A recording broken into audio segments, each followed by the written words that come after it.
ver si puedo verles sus caritas.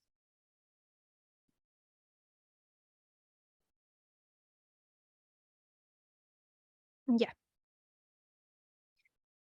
Bueno, para quienes no me conocen, yo soy Elisa Echeverría, soy ilustradora, vivo en Concepción, acá en Chile.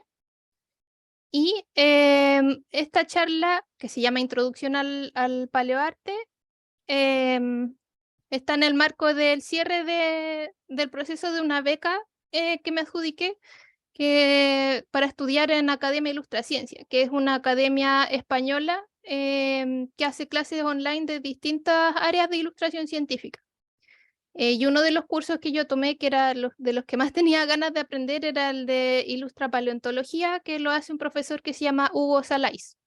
Y varias de las cosas que vamos a ver en la charla son como lo que aprendí en ese curso, además de otras cositas que yo quiero compartir como por ejemplo, referentes que yo conocía y que encontré también ahora preparando la charla que pueden servir para seguir conociendo más de este mundo. Entonces, ¿se ve bien la presentación? ¿Sí? Ya. Lo que vamos a ver hoy día en orden es primero la definición de paleoarte, para qué se hace paleoarte y cómo ha ido cambiando esta disciplina a lo largo del tiempo. También vamos a ver las etapas de reconstrucción de especies extintas a través de un ejemplo de un dinosaurio chileno que es el Stegosaurus elengasen, y es el ejercicio que yo tuve que hacer para el curso de Ilustra Paleontología. También vamos a ver referentes, como ya les había dicho, y algunos libros instructivos y de referencia para seguir aprendiendo sobre esto. Entonces, ¿cómo se define el paleoarte? Ay, se conectó alguien más. El paleoarte se define como el arte de crear representaciones visuales hipotéticas de especies extintas y los ambientes en que vivían. Esto a partir de la evidencia científica disponible al momento en que creamos estas representaciones. Esto quiere decir que son suposiciones de cómo se verían estos animales o plantas y, bueno, todos los tipos de organismos que existieron a partir de evidencia científica que en general, o sea, lo que más se utiliza es el registro fósil de estas especies. Y también se extrae información de los lugares en que se encontraron los fósiles. Y el paleoarte puede ser ilustraciones o pinturas, como este ejemplo de James Gurney, que es un artista, bueno, que también trabaja harto en fantasía, pero como sus representaciones de dinosaurios son súper rigurosas.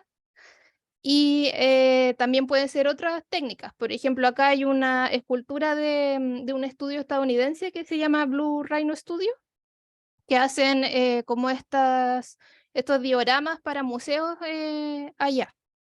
Que son muy parecidos a la taxidermia.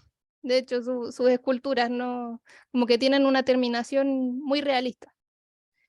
Y bueno, cuando hablamos de paleoarte se suele como conectar esta idea con dinosaurios y con mamíferos, pero también hay paleoarte de como todo tipo de organismos. Aquí puse un ejemplo que no sé si se lee abajo que acá no me sale completa ahí sí. Bueno, también hay paleoarte de invertebrados, como el ejemplo de acá de Katrina Kenny, que es un modelo 3D, que es otra de las técnicas que se usan mucho en el paleoarte, y también de botánica. Por ejemplo, este dibujo de Marlene Hill Donnelly, que no son áreas en las que yo voy a profundizar hoy día, pero igual me interesaba mencionarlas porque también existen. Y bueno, tan importante como definir qué es el paleoarte, también hay que tener cuidado cuando buscamos referencias científicas porque en muchos casos no lo son. Porque no todas las representaciones visuales de vida extinta son paleoarte, porque si no existe una fundamentación científica rigurosa detrás de estas obras, solamente son arte inspirado en paleontología. Y uno de los ejemplos más comunes puede ser como el fanart de Jurassic Park, en que, por ejemplo, aquí representan al Dilophosaurus con esta membrana que le pusieron en las películas y que en realidad no era así. Em, entonces, bueno, también en este dibujo se ve que no hay como un cuidado de representar bien la anatomía del dinosaurio. Y no es que esto sea como una mala ilustración, sino que en realidad el objetivo es otro, que es como hacer este fanart de la película más que hacer algo científico. Y algunas funciones del paleoarte serían, primero, visualizar los resultados de estudios paleontológicos para acompañar las investigaciones o para como compartirlo, como los resultados dentro del mismo público científico. La segunda función, que yo creo que es la que puede ser más relevante, es la de divulgación de paleontología y educación sobre ella. La paleontología, o sea, la paleontología y el paleoarte son una de las ciencias que más han logrado acercar, bueno, la ciencia a público general. Hay muchas científicas y científicos que cuentan que su primer como interés en la ciencia partió en la paleontología y a través de este tipo de cosas. Y también ha servido mucho para entender algunos conceptos como la evolución o también el concepto de extinción, que hoy en día es algo muy importante. Por lo que yo considero también que el paleoarte sirve como un llamado a la conservación de vida en peligro de extinción, ya que es una forma en que nosotros entendemos que las especies pueden desaparecer para siempre. Bueno, el paleoarte inició así tal cual como lo he descrito en los años 1800, a pesar de que hay ilustraciones más antiguas que están basadas en fósiles, pero así como disciplina con el nombre de paleoarte existe desde estos tiempos. Acá pues, quise como contrastar una de las representaciones más antiguas del iguanodón, que es de Benjamin Waterhouse Hawkins, y un paleontólogo que es de apellido Owen, en que, bueno, tomaron el fósil del iguanodón y como que lo rellenaron de esta forma que ahora nos parece divertida, pero en ese tiempo se consideraba científicamente correcta, porque, como les decía antes, el paleoarte se basa como en la información que hay disponible hasta ese momento, por lo que también a medida que avanzan los conocimientos, mucho paleoarte va quedando obsoleto. Y acá tenemos una representación más actual, que es de los años 2000, no pude encontrar el año exacto, de un artista español, en que ya se han integrado muchos cambios que vamos a ver en detalle ahora. Porque, bueno, la historia del paleoarte se divide en como en varios periodos que tienen cada uno sus nombres y todo, pero como esta charla es introductoria, me quise como enfocar en mostrar como específicamente lo que ha ido cambiando, más allá de ubicarlo como en qué momento cambió. Entonces el paleoarte ha ido cambiando principalmente por el progreso de conocimientos paleontológicos. Acá quise poner de ejemplo el cambio de la postura del tiranosaurio Rex, que bueno, al principio se pensaba que caminaba así erguido con la cola pegada al suelo. Y acá se muestra, por ejemplo, la imagen del montaje del fósil, de los fósiles en 1917 era de esta forma. Entonces los paleoartistas, acá tenemos un ejemplo de Charles R. Knight, que es como uno de los primeros paleoartistas que fueron reconocidos como paleoartista, así como con el nombre de paleoartista, y que fue un referente muy importante como en esta área. Bueno, que se basaba en el conocimiento que había de ese tiempo de la postura. Y después de los 90 se descubrió que en realidad el tiranosaurio Rex caminaba de esta otra forma más como parecida a las aves, en que tienen la cola levantadita. Y también como el cuello hacia abajo. Y esto se refleja en las representaciones más actuales. Aunque todavía quedan como vestigios de este tiranosaurio en los emojis. No sé si han visto que el tiranosaurio, el emoji del tiranosaurio es como lo dibujaban antes. Y está mal, pero igual es lindo. Bueno, otro de los cambios que fueron muy controversiales en su momento es el de como añadir plumas a algunos dinosaurios, que son principalmente los que están relacionados con las aves, que son los maniraptores. Entonces, bueno, ahí se ve como las distintas representaciones, que en la segunda como que todavía había resistencia a las plumas, como que se dibujan un poquito nomás. Y la última, que cuando él hizo esta ilustración, Darren Knight decía que estaba bien, pero en realidad después se descubrió que tampoco eran así, sino que tenían las plumas más largas.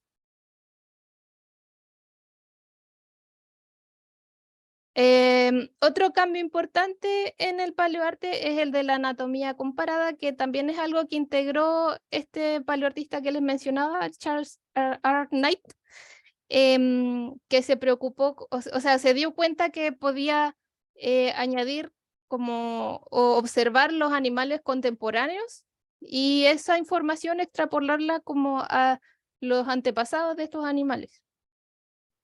Entonces, por ejemplo, acá está otra representación, como la primera representación gráfica del mamut, que era así bien deforme. Y después aquí como comparándolo con los elefantes y cómo se mueven y cómo se comportan, se añadió esto a las representaciones visuales. Otro cambio importante fue la suma de tejido blando, que es como todo lo que está entre el esqueleto y la piel.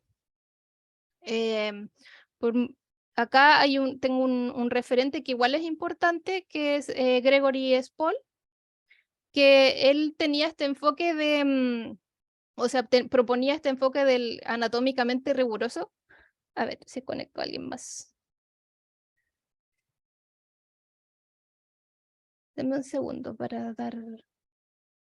¿No? Ya, perdón.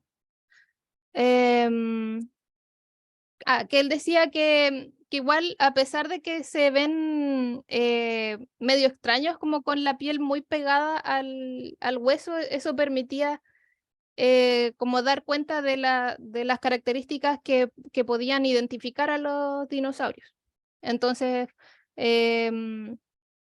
lo hacía de esta forma en que en realidad es como si el dinosaurio, o sea, como si el fósil estuviera directamente cubierto con la piel. Y a esto se le llama informalmente shrink wrapping, que es como eso que ya les expliqué. Y bueno, después con el tiempo los paleoartistas han considerado que es más realista en realidad integrar los tejidos blandos, a pesar de que no se vea tanto como esas características que quizás pueden ser para identificarlo. Pero eso, acá tengo esos ejemplos del Daspletosaurus. Otro cambio bueno, algo quizás más positivo de Gregory Spall es la suma de patrones de colores, porque normalmente las especies extintas se representaban como de colores muy como planos, eran todos café o verde o sin muchas variaciones en las escamas o la piel o el pelaje o las plumas. Digo, no, las plumas no, porque las plumas aparecieron después, perdón. Entonces él empezó a agregar estos como patrones, aquí como se ve en este ejemplo, las rayitas. De esta imagen también me interesaba mostrar que él quiso representar dimorfismo sexual en dinosaurios, que es algo que no se había pensado. Entonces se ve como que el macho tiene estos colores como abajo en el cuellito y la hembra no. Que también tiene que ver con la anatomía comparada, que es lo que les explicaba antes. Y también como con avances de conocimiento paleontológico se han descubierto ciertos patrones de color que se sabe que eran así. Por ejemplo, acá el Tupandactylus imperator de Bob Nichols muestra como resultados ya más cercanos a lo que podía haber sido el color de estos dinosaurios, o sea, de este pterosaurio, perdón, que no son lo mismo.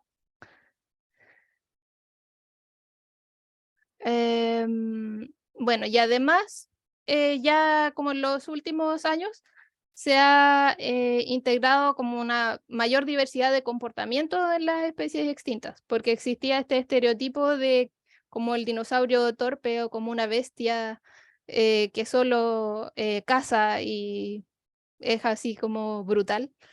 Pero también pensando en lo que observamos en la naturaleza hoy, como en los depredadores actuales, también tienen sus momentos de descanso, momentos, o por ejemplo, de crianza, o como muchas, muchas otras cosas que hacen los animales. Acá hay un ejemplo de Emily Willoughby, que representa este como momento más de calma del dinosaurio, que es parecido a como observamos a las aves en las playas, así como solamente paraditas en el mar o así. Y otros ejemplos de esto mismo, acá tenemos un antepasado de los mamíferos, así acostadito durmiendo, o estos comportamientos de crianza, como se ve en esta ilustración, que también de Emily Willoughby, que además también tiene mucha influencia de la fotografía actual, que son como un avance tecnológico que también ha influido en el paleoarte, como con un ojo más, bueno, de estos dos ejemplos de hecho tienen como un ojo más fotográfico. Entonces ahora vamos a ver las etapas de reconstrucción utilizando como ejemplo el Stegosaurus. Y estas son las etapas de reconstrucción que es como la metodología que existe para animales vertebrados, porque los fósiles de otro tipo de organismos en realidad siguen otras metodologías que yo no conozco y que deben ser diferentes porque los fósiles son distintos. Un fósil que deja una planta es muy diferente a los huesos de un dinosaurio. Entonces como que se hacen otras cosas. Y para reconstruir vertebrados, entonces, primero hay una etapa de documentación, luego habla de la disección inversa, que es como reconstruir el dinosaurio desde adentro hacia afuera, partiendo por el esqueleto, luego como reconstruir el tejido blando, finalmente la apariencia externa, y para luego como especular sobre cómo se movían estos animales. En la etapa de documentación es importante encontrar cómo se clasifica la especie y sus relaciones filogenéticas, que son, porque esto te permite comparar la información que tú tienes del fósil con la información que hay de animales emparentados a esta especie. También es importante identificar en qué época existió, en qué lugar, también describir como lo más que puedas la apariencia del animal, el ambiente, el paisaje y la geología de donde se encontró el fósil, y considerar el espécimen como de referencia que vas a utilizar para tu reconstrucción. Y en el caso del Stegosaurus existe uno solo que también es un problema, que es algo que les voy a explicar más después. Dentro de las referencias, lo más importante son los papers científicos, que es como, junto con el fósil, es como lo que te va a entregar información más confiable como lo que tú estás haciendo.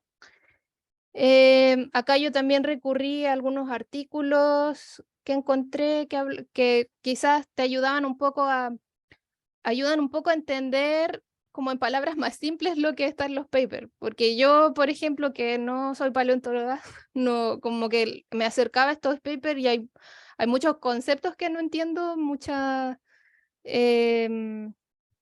información de la que yo no tengo idea. Entonces también se recomienda, bueno, esto yo es un ejercicio que hice como para el curso, pero si uno va a trabajar en paleoarte es importante tener como asesoría de un paleontólogo o paleontóloga que sepa más de lo que estás haciendo. Bueno, también busqué alguna información del clima del Cretácico, de la época en que existió, de la formación y otros papers que pueden ser como complementarios al principal, que era el que describía a la especie. También en la etapa de documentación hay que buscar imágenes de los fósiles. Em, Acá yo tuve la suerte de encontrar también el trabajo de Francisco Huechaleo, que es un paleoartista chileno, que él ha tenido acceso a estos fósiles, entonces hacen escaneos 3D del fósil y a partir de eso él trabaja hace una reconstrucción con, no sé si es Blender o qué programa, pero hace modelos 3D en que restaura los fósiles completos. Y también tiene asesoría de paleontólogos, entonces sabemos que es confiable, como que su trabajo sirve de base. Acá hay otras imágenes de lo mismo, como de los fósiles, de la reconstrucción que hizo él, de la cola del Stegosaurus, es un elemento importante de esta especie, como que la caracteriza. Acá hay una imagen como de la escala. Y por último, dentro de la documentación gráfica, también es importante ver como otras reconstrucciones que han hecho otros paleoartistas, aunque es como lo último a lo que hay que recurrir para completar lo que tú estás haciendo, porque no se sabe si tal vez puedes como copiar un error sin querer, como que quizás este paleoartista se puede haber equivocado, y también por problemas de derechos de autor, como que también es importante tener cuidado con eso. Em, Bueno, cuando ya tenemos toda esta información recolectada, se pasa a reconstruir el esqueleto de la especie. Para eso, como bueno, ya les he dicho harto, se recurre a la observación del registro fósil, que acá yo separé las distintas partes, como el cráneo, las vértebras las dejé aparte, separé la cola, y ahí para como observarlas cuidadosamente. Pero también hay que considerar que la información que entregan los fósiles en realidad es muy limitada, porque en general los fósiles se encuentran incompletos, se encuentran desordenados. También hay ocasiones en que están, bueno, que siempre tienen un cierto grado de erosión, que puede pasar que se interprete mal. De hecho, no me acuerdo qué dinosaurio era, pero había uno que lo dibujaron mal mucho tiempo porque el fósil estaba deformado y después se dieron cuenta que en realidad no era así, como que debería haber tenido como otra extensión ese animal. Y otra cosa que es limitante es la cantidad de especímenes que se han encontrado. Por ejemplo, acá del Stegosaurus existe un solo fósil, o sea, un solo animal.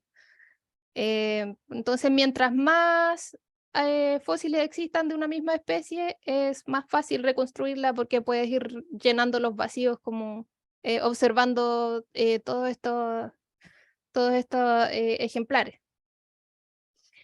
Y bueno, cuando en realidad no hay muchos especímenes, los vacíos se restauran a través de inferencias fundamentadas, que sería comparando este fósil con especies parecidas, como que están más cercanas a ella filogenéticamente. Em, y eso. Y acá tengo como la reconstrucción que yo hice, que es mi primera reconstrucción, así que no está así tan bien, pero ahí di mi mejor esfuerzo. Como paréntesis, quise hablar de las reconstrucciones de Scott Hartman, que es un paleoartista y es paleontólogo también, estadounidense creo, que es uno de los, como uno de los paleoartistas que trabaja en reconstrucciones de esqueletos más reconocido y más, como más confiable también. Hay muchos paleoartistas actualmente que recurren a las reconstrucciones de Scott Hartman como base para su trabajo. Entonces acá se ve, por ejemplo, de estos dinosaurios de los que había muy poquitos fósiles y que él es capaz como de rellenar todos esos vacíos, esos grandes vacíos de esta forma.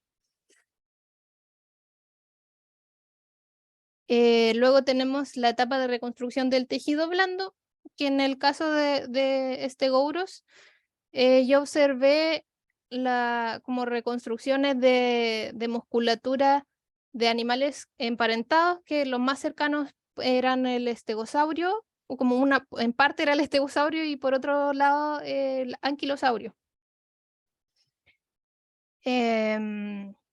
También se puede recurrir a otros que estén como más lejanos dentro de sus relaciones filogenéticas, pero que igual sirve, que por ejemplo acá el Styracosaurus, eh, como que igual puede tener más similitudes con estas especies.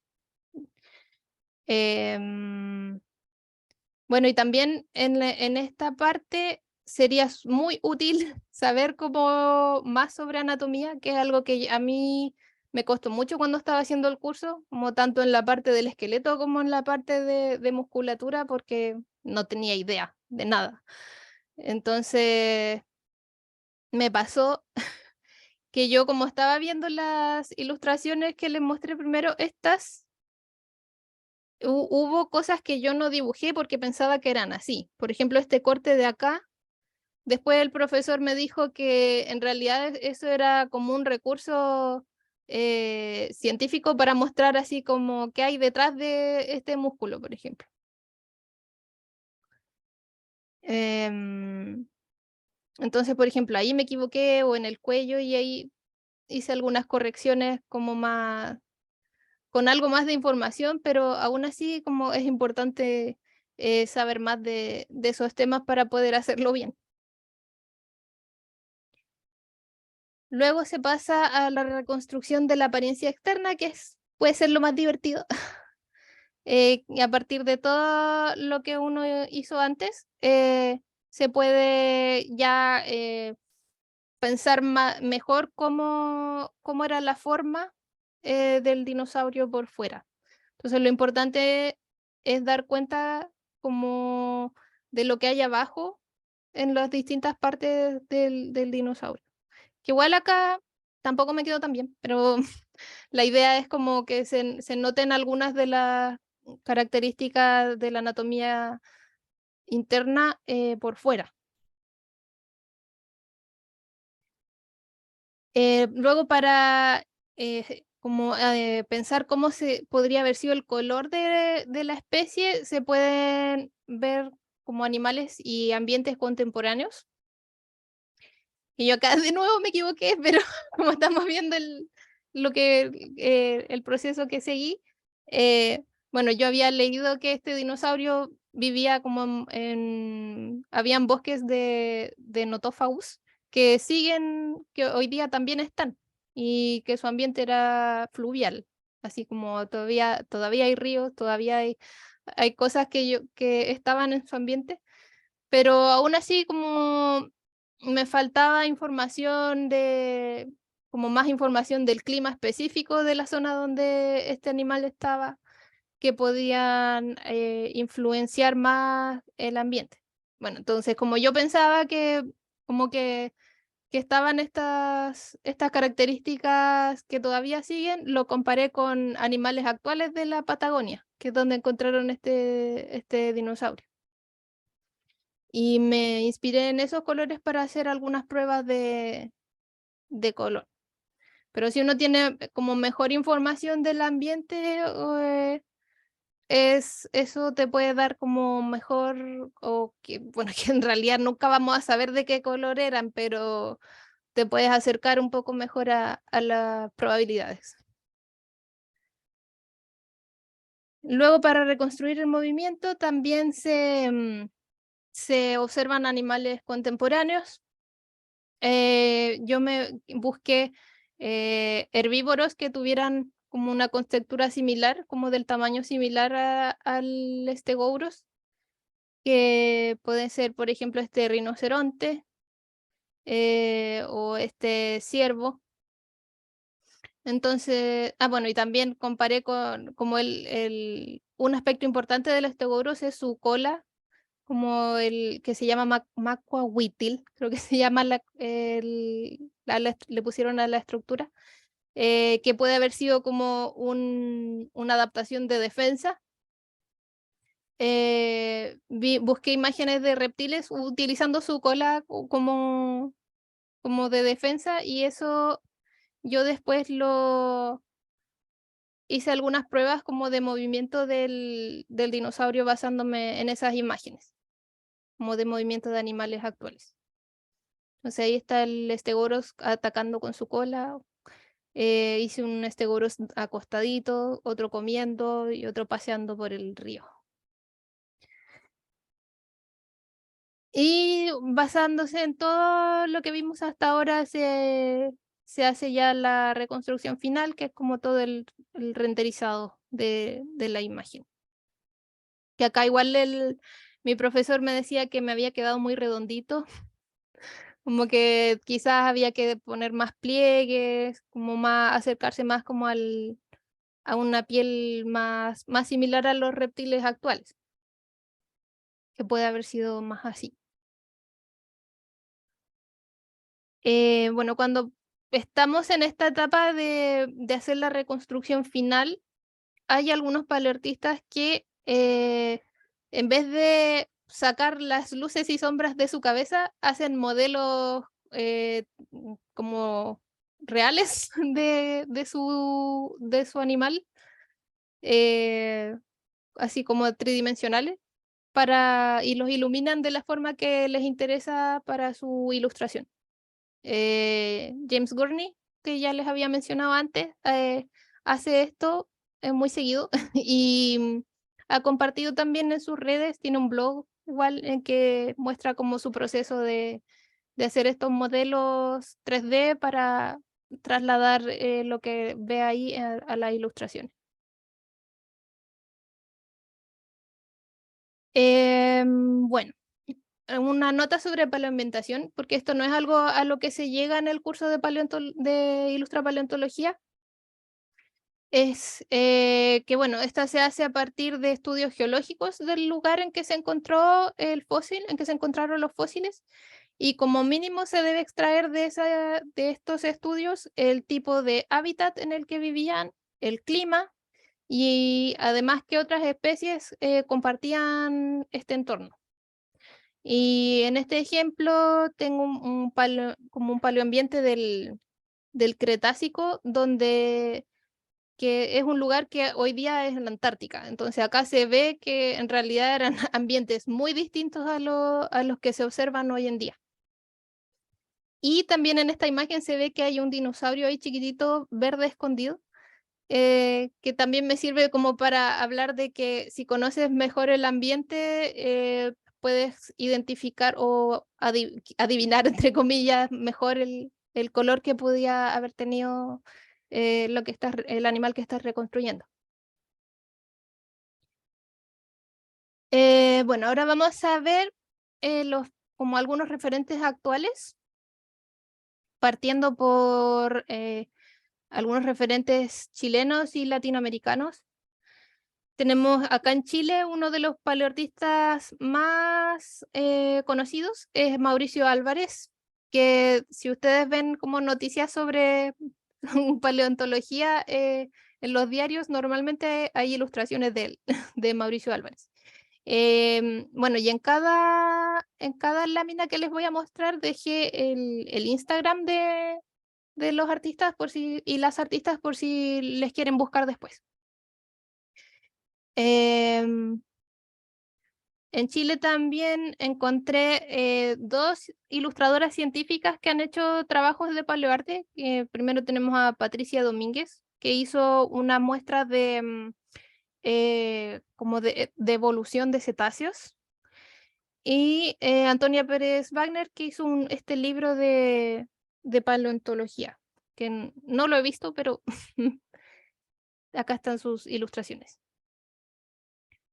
Uno que ya les mencioné antes es Francisco Huichaleo, que hace estos modelos 3D a partir de los escaneos de fósiles. Y esto me parece que son unas figuras que hizo como para imprimir después, como impresión 3D, y como recurso para un museo. También tenemos a Paleo GDI, que no sé cuál es su nombre, pero así se presenta en internet, que hace unas animaciones muy bonitas, que son cortitas a partir de sus modelos 3D de animales extintos. En Argentina tenemos a Lucas Jaimes, no sé si dice Jaimes o James, pero hace unas esculturas también bien bonitas. Pablo Lara, que está presente aquí, encontré su trabajo buscando paleoartistas latinoamericanos.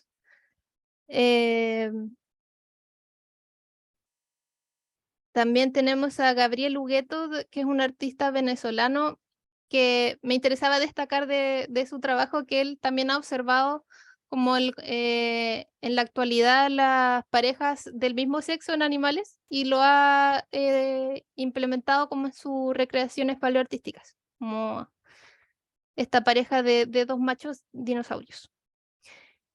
También tenemos a Julia de Oliveira de Brasil, que ha hecho varias recreaciones como de pterosaurios, que son estos reptiles voladores prehistóricos.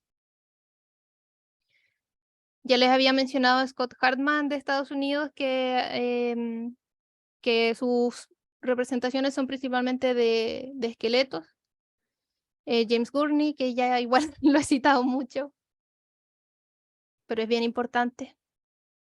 En Estados Unidos también está Beth Saiken, que es muy seca, que hace unos murales gigantes para museos.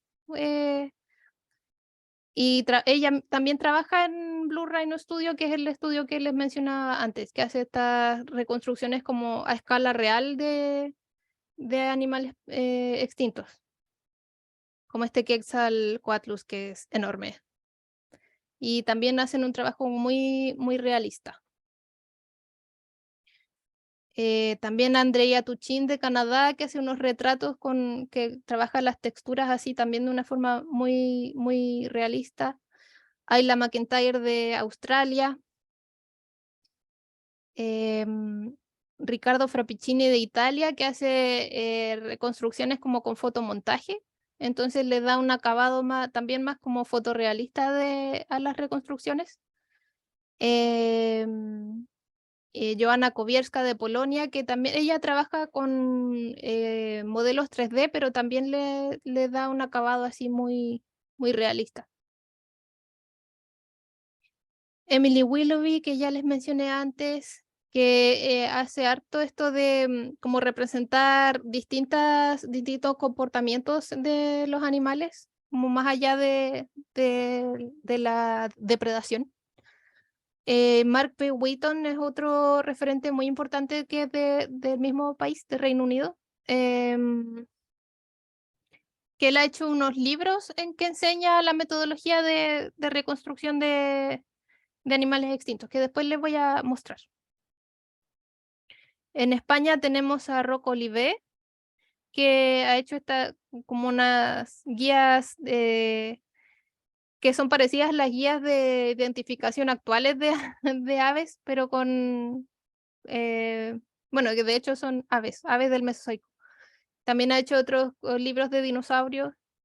Hugo Salais, que es el profesor de Ilustra Paleontología, que de este ejemplo igual me parecía interesante que él nos contaba que solo tenían información de la cola de este dinosaurio, entonces a veces como que puedes intentar reconstruirlo todo y que se vea así como el animal completo, y otras veces puedes usar algunos recursos como este en que él se preocupó como de detallar mucho más la información que ya tenía y el resto dejarlo como en la bruma, así literalmente.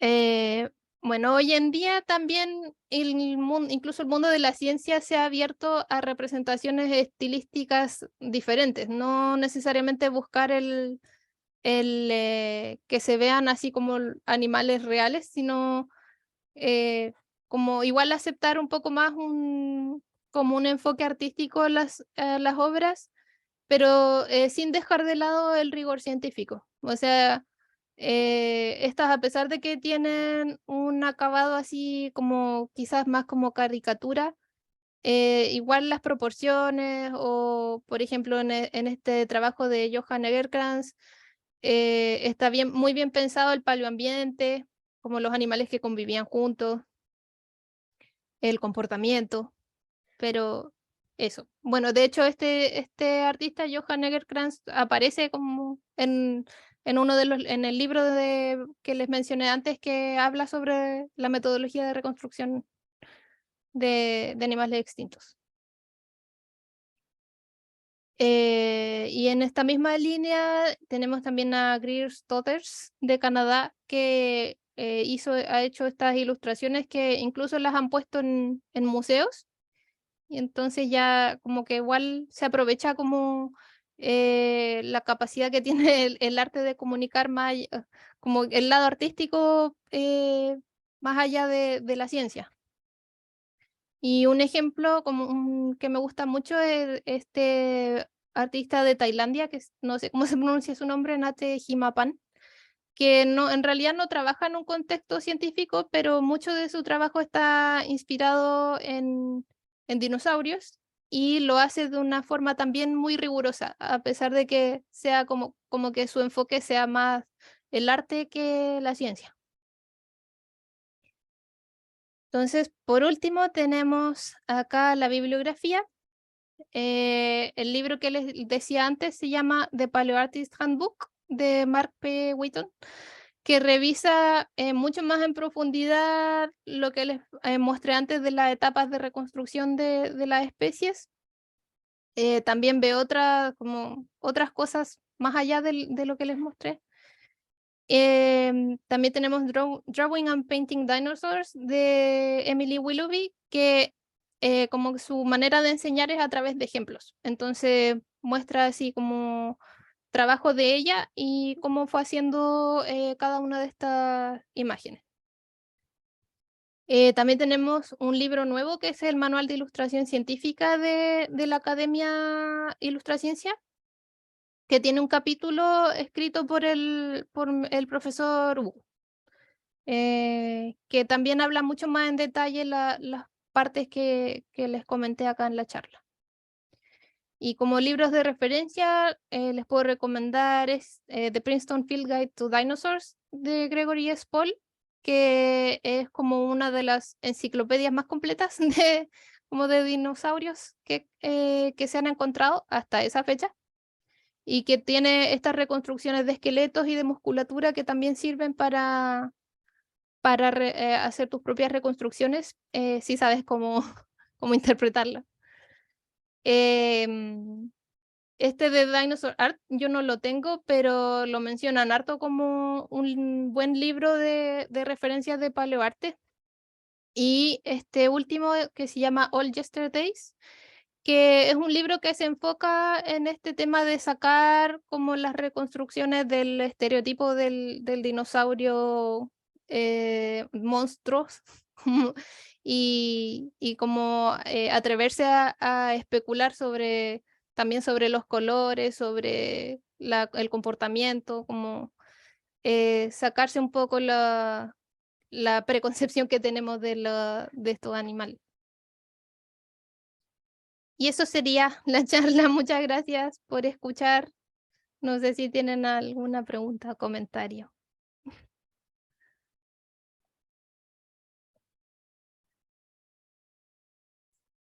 Oye, Eli, oye, primero muchas gracias por esta charla, por introducirnos en todo esto, que para mí igual hay varias cosas nuevas. Ujú. Eh, quería saber si vas a enviar esto que acabas de mostrar. Sí, sí, si gustan lo puedo enviar. Igual Mucha mi, ayuda.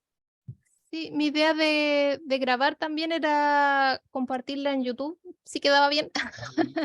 Así que ahí, bueno, a las personas que se inscribieron les puedo enviar el PPT y si me resulta voy a dejarla como registro en YouTube. Muchas gracias. Gracias a ti. Renato tiene la mano levantada. Ah, él se levanta la mano. Ah, sí, muchas gracias por la charla, sirve demasiado para esto. Eh, tengo así una duda de que si conoces a alguien o dónde puedo encontrar como información muy cercana al Notiomastodon platensis, Oh, no, no, no sé. porque creo que estaba en el Museo de Historia Natural, pero no sé Ya. si... Sí, Es que ahí tengo yo. como una pequeña confusión porque quizás es otro mamut, mm, porque creo que ese es más pequeño que el mamut mm, que muestran en todos lados. no, no lo sé, pero igual, como me decías, de consultar quizás en el Museo de Historia Natural o... Yo no me he atrevido a como contactar paleontólogos directamente, pero Ya. algunos yo creo que si encuentras su correo o algo, o en Instagram, podrías como contactar a alguien que como de esa área, porque como yo ahí me caigo bastante, porque yo quería aprender a hacer esto, pero descubrí que el lado como científico tiene mucho peso en esta área de ilustración, bueno, es ilustración científica, pero, Sí. pero eso. Ya, muchas gracias. Disculpa igual por no tener Sí, una tranqui. información más que se sirva más. Oye, Lisa, no sé si levanté la mano o aplaudí, parece que aplaudí. No sé dónde Ah, se, no sé dónde se levanta la mano y parece que mandé aplaudir en reacciones. ah, No sé si fue ya. levantado la... Sí, no, pero Ah, sí, te las escucho, manos. Ahí, ahí, te escucho más o menos. ahí sí. O sea, te escucho, pero como que se escucha medio mal. Igual, a ver, voy a tratar de... Yo sé que estoy con la cámara, o sea, con la pantalla apagada, la cámara apagada, porque si no se ve peor. Ya, pero dime. Quería hacer unas preguntas. Primero, ¿cómo llegas a esto? ¿Qué es lo que te motiva a la ilustración científica? Es como un área que uno piensa que como que casi no existen ilustradores científicos, como súper específicos. ¿Cómo llegas a este mundo O sea, por el lado de la igual ciencia? eso de que no, como de que no existan, yo creo que quizás la ilustración científica es un área que es poco visible. Como que es, Claro, como todas las áreas de la ciencia, pasa que se quedan mucho dentro de sus propios círculos, pero en realidad hay muchos ilustradores científicos e ilustradoras científicas. Yo empecé, o sea, yo me interesé en ese área porque igual a mí, aparte de, yo estudié artes visuales, pero siempre me interesó mucho la biología, como el mundo natural, los animales, y como me interesaba también los problemas que hay actualmente de conservación, como esto mismo ahora estamos viviendo una extinción masiva de la que no hay mucho conocimiento en el público general. ujú, Em, Ayer estuve leyendo de eso igual que se supone que todos los días se extinguen entre 150 y 200 especies, como de entre animales, plantas, como de todo lo que hay. Entonces igual es como algo alarmante, yo creo que es importante, o sea, el arte siempre ha sido una herramienta importante para acercar todo tipo de, de información a la gente.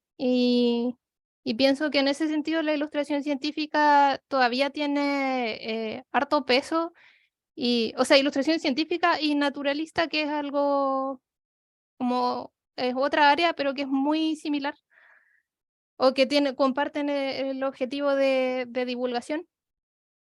ujú. Em, Y es algo que yo veo que existe harto interés, así como por parte de artistas y parte de personas que consumen arte. Ajá. O sea, hay mucha producción de ilustración científica, lo que Claro, pasa es que, no sé, no llega como al mismo nivel, no tiene el mismo nivel de difusión, una cosa así. sí, yo creo que Sí, eso es más lo que pasa. O también como personas que ya están interesadas en como en el mundo natural, se acercan a esto. ajá, Quizás ahí hay como una barrera todavía, o sea, como en la ilustración científica y en la ciencia en general, como que existe esa barrera entre como el público que domina ya los temas o ya tiene ese interés y gente que tú quieres invitar a que se interese. ajá. Sí, pero ahora yo trabajo de profe ya hace hartos años y en octavo, por ejemplo, se ve, en Chile, la educación chilena se ve en octavo, por ejemplo, ilustración científica, entonces, o se puede abordar desde ilustración científica, se ve naturalismo a gran escala, entonces igual se Ay, puede no escucho como, bien. ahí sí, ¿o no? Es que no sé si los demás escuchan bien, pero a mí me suena como con ruido. Pero algo te entendí de que en octavo empezaron a ver ilustración científica Se ve en artes, por lo menos naturalismo, sí. Por lo menos se puede abordar desde esa área, se ve naturalismo o naturaleza a nivel general, naturalismo. pero se Claro. puede abordar, yo lo he hecho desde la ilustración científica y los chicos quedan súper motivados y dependiente si les gusta el arte, les gusta la biología o les gusta incluso la medicina, porque Ujú, les sirve simplemente. ujú. La otra pregunta que te quería hacer, para ya no alargarme tanto, ¿qué es lo más difícil en la Oh, ilustración, a ti personalmente, en el paleoarte? ¿Qué es lo más difícil? en el paleoarte, ¿qué El es lo más proceso de, difícil? ¿qué es lo más difícil? O sea, para mí lo más difícil fue como no tener formación en biología, porque al momento de dibujar el esqueleto, los músculos o incluso como las partes de afuera, como no saber de anatomía animal, como que eso me dificultó mucho el trabajo. Y también fue por lo que recibí más críticas del profesor, porque decía como, esto no es así. Eh, pero yo no sé, yo le preguntaba si era necesario quizás estudiar biología más en profundidad y él me decía que a medida que tú vas trabajando, tienes que saber identificar lo que no sabes e investigar, así como por parte. Y eso se va acumulando en el tiempo y puedes recurrir a cosas que aprendiste antes y ya es como algo que hay que perfeccionar. ¿No? Además que puede ser más específico igual, pues, porque en vez de saber de todo de biología, te dedicas como Ujú, a tal sí, estudio, pues, como que no más necesariamente necesitas dominar todo el campo de la biología, sino como la información que te falta para rellenar los vacíos de lo que estás trabajando. y lo más entretenido del paleoarte, ¿qué es lo que más te fascina del paleoarte? Bueno, que a mí me gustan desde muy chica me gustan los dinosaurios. Entonces, como solo el hecho de como poder hacer estas imágenes que a mí tanto me gustaban, eh, o por lo menos intentar hacerlo ha sido entretenido. Y a mí igual me gusta harto dibujar, entonces como la práctica en sí, yo creo que es como lo más entretenido. ¿Y empiezas análogo en papel y después digital? ¿O empiezas digital? Este trabajo yo lo hice digital, pero aunque me hubiese gustado hacerlo tradicional, el del Estegoros. Pero muchas veces por tiempo es más, bueno, es más rápido trabajar digital porque si te equivocas puedes borrar automáticamente. Entonces, o también puedes trabajar por capas, porque igual tuve compañeras y compañeros que trabajaban tradicional y ahí es otro proceso como de ir calcando como, por ejemplo, el esqueleto y como que tienes que hacer las capas así físicamente. Entonces en digital es como más rápido. con papel mantequilla, una cosa así? Sí, como con papel diamante, que igual está bien, pues, y de hecho es algo que se usa mucho en la ilustración científica en general, no solo en el paleoarte, como el trabajo por capas con papel. Súper, gracias, Erika. Ya, gracias a ti. Pablo, tienes la mano levantada. Así es, en efecto, estimada Elisa. Primero que nada, agradecerte mucho porque creo yo que dentro del contexto en el que estamos, ser nombrado como un referente es algo grande, es una responsabilidad muy grande y yo la tomo con la mayor de las humildades y te agradezco por esos pequeños reconocimientos que al final significan mucho. Tengo también una pregunta, sí, por supuesto, una pregunta sencilla, pero que también tiene allí sus vertientes. A mí de todo, cuando pude ver tu currículum, cuando vi tu hoja de vida, me gustó mucho, muchísimo, mucho la palabra que dice que hablabas que también tenías un background como mediadora de lectura, Ujú, mediación lectora. Eso a ujú, mí me emocionó mucho porque yo también vengo de un origen relacionado con la literatura de ilustración infantil. He ujú, trabajado con editoriales, he conocido autores y referentes de nuestro campo como Isban y Sol, conocer a estos monstruos de la mm, literatura y la ilustración. Y cuando damos este salto de, digamos, las humanidades, de las artes, de la literatura, a este campo biológico, a este campo de la ciencia, a veces pues nos encontramos con este choque, nos encontramos incluso con esta jerarquía en la cual de mm, pronto la ciencia parece querer decirlo todo. La ciencia parece ser la única que manda y nosotros ilustramos. Yo mm, tengo una pregunta y quiero decirte, como mediadora lectora, como comunicadora de un mensaje, ¿qué es lo que de ese mundo, qué se ha aportado y se ha trasladado a tu mundo de la ilustración? Porque obviamente sabemos desde ese campo que un dibujo no es ilustrar. Ilustrar es comunicar, es contar, es transmitir algo. Y obviamente, pues, no solo al tener el dibujo de un dinosaurio, estamos, digamos, presentando la forma del animal, sino que queremos comunicar algo más, queremos dar otras ideas. Yo quería preguntarte cómo específicamente ese background ha enriquecido algo que de pronto el aprendizaje biológico se queda corto. mm. Eso era mi pregunta como tal. Y finalmente agradecerte por esta linda experiencia y que esto sea un inicio, un gusto conocerte y que sea el Un inicio de gusto una invitación igualmente. a futuros encuentros. Muchas Sí, gracias. gracias igual Pablo por los comentarios y por todo eso. Bueno, yo lo de la mediación lectora en realidad es algo que integré hace poco en mi trabajo. Yo estudié artes visuales, me he especializado en ilustración de forma independiente y la mediación lectora es algo que empecé a trabajar como el 2020 con unos amigos que teníamos un club de lectura. Y siento que igual yo a través de la mediación lectora aprendí más sobre libros álbum y como otras áreas de ilustración de las que yo no tenía tanto conocimiento. Y creo que por ahí como que también me ha motivado a quizás trabajar con públicos más jóvenes, porque como que veo el impacto que tiene el libro álbum y como la ilustración infantil en la formación de las personas. Y siento, y es algo que yo no he hecho por ahora, pero tengo muchas ganas de hacer, es llevar la ilustración científica a este ámbito de la ilustración infantil y como a la educación de las personas a través de estas herramientas artísticas y de literatura. Eso te puedo contestar. Gracias.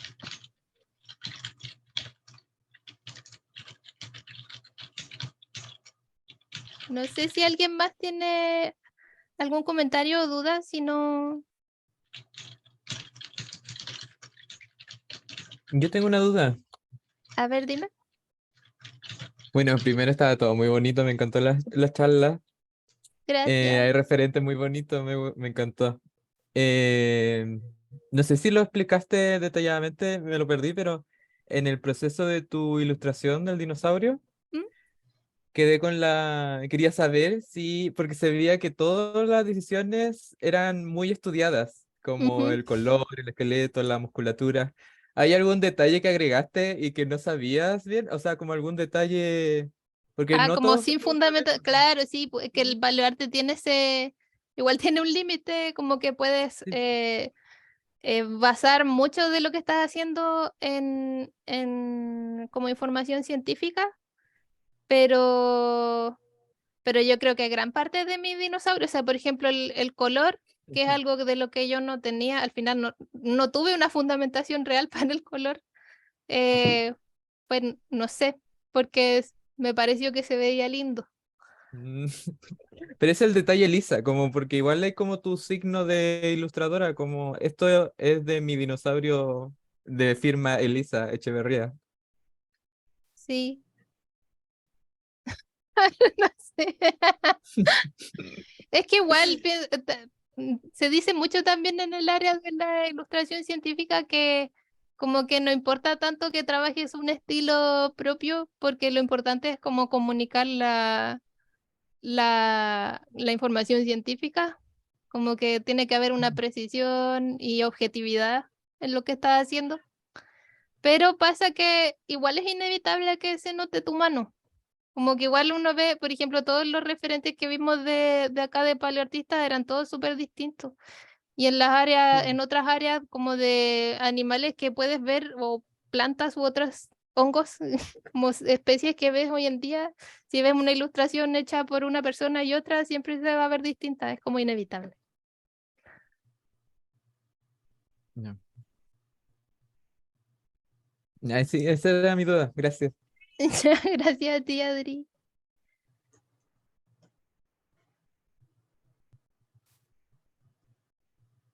¿Alguien más? Si no, a ver qué hora es. Son las 11:06. Llevamos justo una hora. Si no, lo dejamos hasta acá. En los comentarios, en el chat ¿Hay cosas en el chat? decían Oh, que Estaban hay preguntando si gente había entró tarde, grabado. ay, rayos. preguntaban Ahora, si debemos... ahora me di cuenta que hay cosas en el chat, perdón. A ver si se escucha bien, aprendí mucho. Se cae, gracias.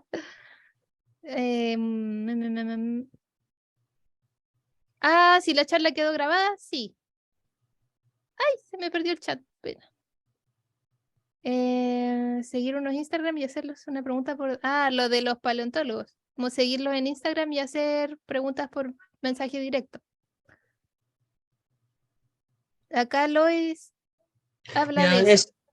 sí, es porque el otro te hizo la pregunta Ujú, que tú no sabías responder. claro. Entonces yo lo he hecho antes con otros científicos, con otros proyectos. Yo busco el nombre científico, yo voy ahí en el artículo, tú ves nombres, a veces tienes artículos donde se mismo pongan el email, entonces lo puedes escribir un email y hacer preguntas y muchas veces ellos tienen mucho interés en ayudar gente que hacen ilustraciones. Entonces, generalmente mismo en Instagram o tú muchas veces los encuentras. Entonces, ahí es solamente perder el miedo y simplemente Claro, escribir y sí. decir, yo soy artista, yo quiero intentar hacer un proyecto de tu animal, tú lo estudias, puedes ayudar, yo tengo esa pregunta, pero ser específico, porque no puedes decir que, oye, mira, yo quiero hacer un dibujo, puedes me dar información, así sin nada, eso no funciona. Ellos también tienen su tiempo muy esticado, ¿no? Entonces, si usted hace una pregunta específica, generalmente da una respuesta. Si estás muy general, te deja. Eso es un buen consejo. Bueno, que yo como no me he atrevido a hacerlo, no tengo, nunca lo he hecho, pero es un buen consejo y yo también lo voy a seguir. Como si uno tiene una duda, preguntar así como justo. Ya, sí. No, ayuda mucho. Muchas gracias, Lois. Con mucho gusto, fue muy interesante. ¿Tú también vas a partillar el recordación de ese video? Porque yo Sí, me fallé al inicio. sí, yo quiero subirla a YouTube. Ok, y mandas Y el link ahí, entonces sí, a la gente que inscribieron. sí, sí. Perfecto. Qué bueno verte igual acá. Habíamos sido compañeras en el curso de ilustre infantil, creo. Ya, yo creo que sí. Sí. Sí. Sí, Bueno, ahí ya creo que respondimos todas las preguntas que habían en el chat también. porque la última era donde podemos buscar la charla y es así, la voy a subir a YouTube. Perfecto. Muy bien, gracias, Elisa. Es muy Gracias bueno a hacer ti una charla. también. Chao, chao. Chao. Nos despedimos ahora entonces. Muchas gracias a todas y todos por venir. Muchas Hasta gracias. luego. Muchas gracias a Gracias. ti. Nos Muchas vemos. gracias, Chao. Eli. Cuídense. Chao. Chao. Nos vemos mañana. Ah, sí, nos vemos mañana. Chao.